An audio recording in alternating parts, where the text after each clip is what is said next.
Election যত ঘনিয়ে আসছে রাজনৈতিক দলগুলোর ভেতর ততই বাড়ছে প্রতিযোগিতা, জোট মহাজোটের মহাপরিকল্পনা।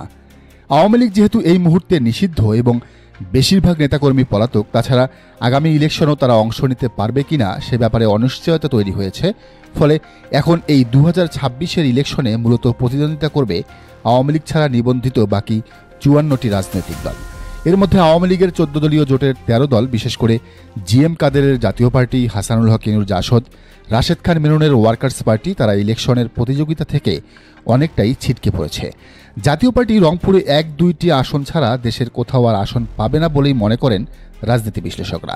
2024-এর ইলেকশনে তাদের থলের বিড়াল বেরিয়ে এসেছে।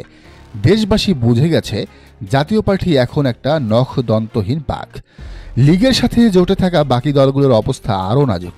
হাসানুল হক ইনুর দল তো দূরের কথা, সে নিজেই সবশেষ ইলেকশনে গোহারা হেরেছে।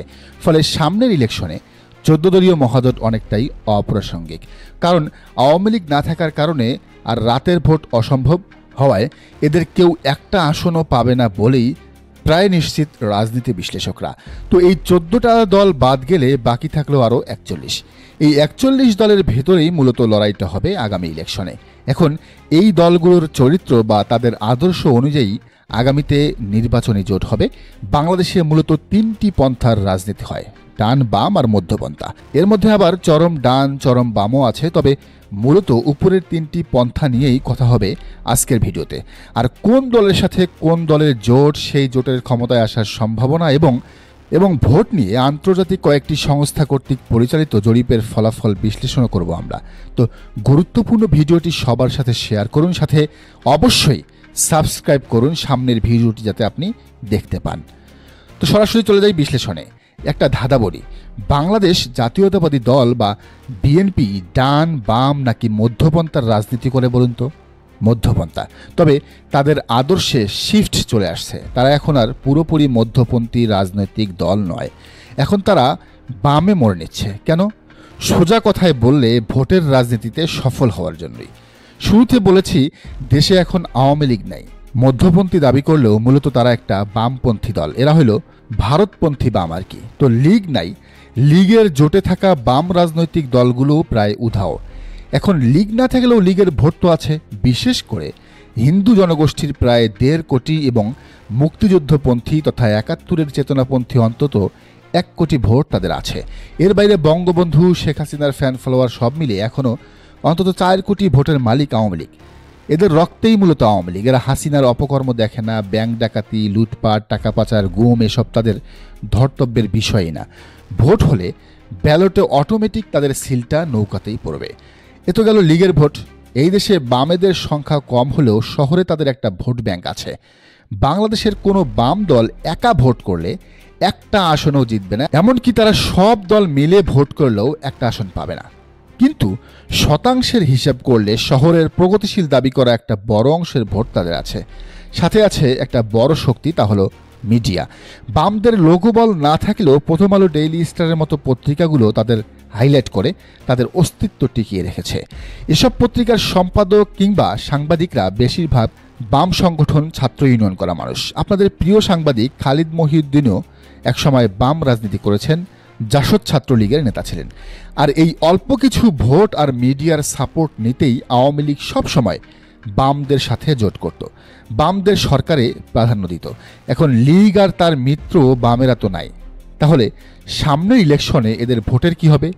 এইবার আসেন বিএনপি কেন মধ্যপন্থা থেকে বামপন্থায় ঝুঁকছে তার হিসাবটা মিলাই। বিএনপি হঠাৎ কেন মুক্তিযুদ্ধ নিয়ে এত চেতনাবাজি করছে তার হিসাব মিলাই। বিএনপি নেতারা কেন ভারতকে আগের মতো গালমন্দ করে না সেই হিসাবটা মিলাই। ভোট, একটাই কারণ ভোট। তারা বাম দিকে ঝুঁকে বামপন্থীদের ভোট, মুক্তিযুদ্ধ প্রেম দেখিয়ে মুক্তিযুদ্ধপন্থীদের ভোট, আর ভারতের সাথে কিছুটা মধুর সম্পর্ক রেখে হিন্দু জনগোষ্ঠীর ভোট টানতে চায়। প্রায় 4 কোটি ভোটের হিসাব। আপনি চিন্তা করেন তো, কোনো বাম কি জামাতে ভোট দিবে? কিংবা যারা অন্ধ লীগ আর মুক্তিযুদ্ধ ভক্ত অথবা কোনো অমুসলিম? জামাত যতই যাই করুক না কেন এই বিশাল অঙ্কের ভোট তারা পাবে না। প্রায় 4 কোটি ভোট তাদের বাদ দিয়েই হিসাব করতে হবে। বিএনপি এই সুযোগটাই নিতে চায়। লীগ নিষেধের ফলে জামাতের চেয়ে বরং বিএনপির লাভটা একটু বেশি হয়েছে। যদিও এই লীগ নিষেধের পেছনে সবচেয়ে বড় হাত হলো জামাতের। কারণ লীগের যদি 5 জন মানুষও ভোট কেন্দ্রে যায়, সেই ভোট ধানের শীষেই পড়বে। সাথে বামপন্থী মিডিয়ার সাপোর্ট তো বোনাস। খেয়াল করলে দেখবেন, প্রথম আলো, ডেইলি স্টার যতটা জামাত বিরোধী নিউজ ছাপায়, বিএনপির এত অপকর্মের পরও তাদের নিউজ তেমন আসে না। বিএনপি খুব কৌশলে নিজেদের মধ্যপন্থী হিসেবে পরিচিত করাতে চাইলেও তারা তলে তলে এমনকি প্রকাশ্যে বাম দিকে ঝুঁকছে।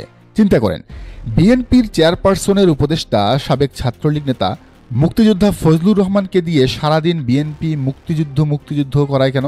লীগের পক্ষে কথা বলেও দলে টিকে আছেন কিভাবে? কারণ একটাই, তাকে দিয়ে পরিকল্পিতভাবে বিএনপি মুক্তিযুদ্ধপন্থী আর লীগের ভোট টানছে। এরপর মির্জা ফখরুল ইসলাম সাহেব, যিনি একসময় ছাত্র ইউনিয়নের তুখুর নেতা ছিলেন, তাকে দিয়ে বামদের ভোট টানছে।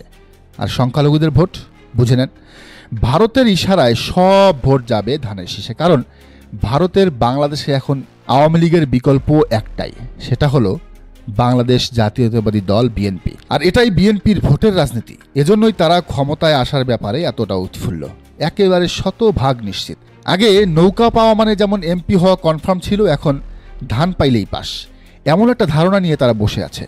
কনফিডেন্সটা উপরের বিশ্লেষণের কারণেই। তবে তাদের ভেতর ভয়ও আছে।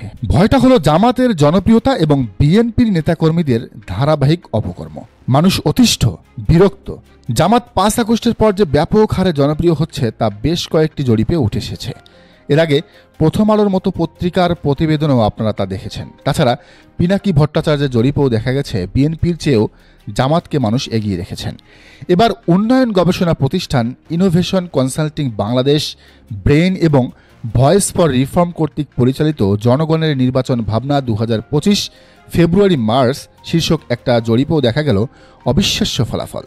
তারা কিন্তু যেন কোনো সংস্থা নয়, আন্তর্জাতিক মানের গবেষণা প্রতিষ্ঠান। তো তারা মূলত এখানে 3টি বড় দলের হিসাব দেখিয়েছে, লীগকেও তারা সাথে নিয়েছে।